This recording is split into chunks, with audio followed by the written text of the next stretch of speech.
This picture of the different glass tubes and flasks and pipes going around, they tell them this is how they made life in the laboratory.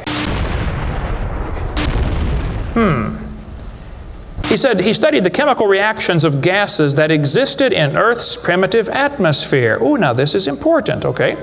Notice up in the upper right-hand corner, he had methane, ammonia, water vapor, and hydrogen, no oxygen. He circulated these gases through these tubes through a spark, supposed to represent lightning. And sure enough, it produced a red goo at the bottom of the flask and had some amino acids in it.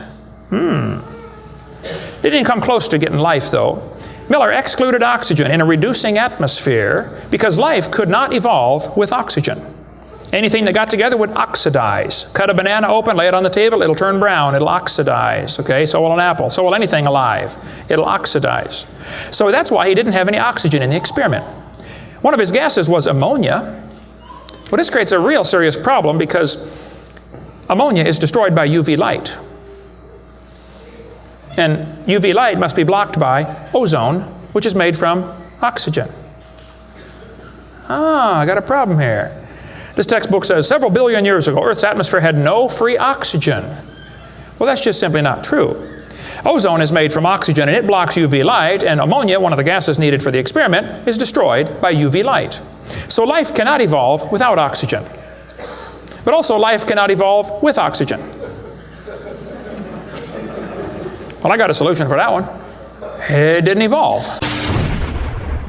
And by the way, the Earth has always had oxygen, even more than it does today, okay? Air bubbles are often found trapped in amber, like the movie Jurassic Park, you know, where they drilled in and got the mosquito blood.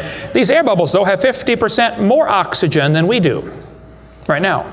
But this textbook says the mixture at the bottom of the flask was rich in amino acids. Oh, come on, that is stupid. It was not rich in amino acids. Let's tell the kids what they really found, okay? He filtered out the product. As this gas went through the tubes, he sparked it, produced this goo at the bottom, and he drew the goo off because if it went through again, it would be destroyed by the spark. Now, in real life, you're not going to get a section of the ocean protected. They say this just happened by chance in the ocean. Well, you can't filter out the product then. Secondly, what he made was 85% tar, 13% carboxylic acid, 2% amino acids. So 98% of his mixture was poisonous to life. I would not call that a success. And there are 20 different amino acids, sort of like 26 letters in the alphabet. There are 20 amino acids. Those amino acids go together to make proteins, like letters go together to make sentences. Mostly he made just 2 of these amino acids. And they bond with the tar and the acid very quickly, more readily than with each other.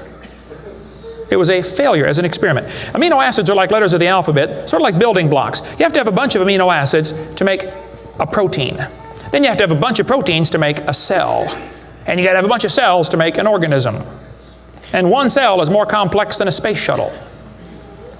And all he got was a couple of the amino acids. That's like me dropping toothpicks, and I happen to make a few letters of the alphabet.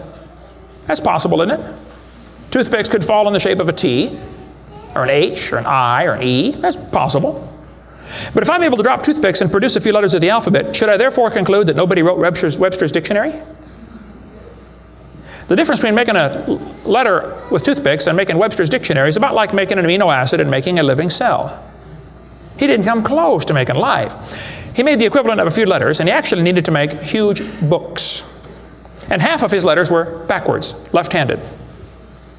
This creates a real problem since the simplest proteins, the smallest proteins, have 70 to 100 amino acids, all of them left-handed. This really compounds his problem. RNA and DNA are all right-handed molecules. And they are unbelievably complex. And hundreds of these amino acids must combine to make a protein. And this has to be in a precise order. And they unbond in water much faster than they bond. And last time I checked, the oceans are completely full of water. So Brownian motion is going to drive them away from each other, not together. It just isn't going to work. He did not make life in the laboratory. But they tell the kids, he showed how life could have started by itself. Oh, that is just a stupid, okay? That's a lie. He did not show anything of the kind. And every experiment since then has made the problem worse. They're finding more and more things that just couldn't happen. Don't call that science. But they tell the kids, 3 billion years ago, life appeared on Earth.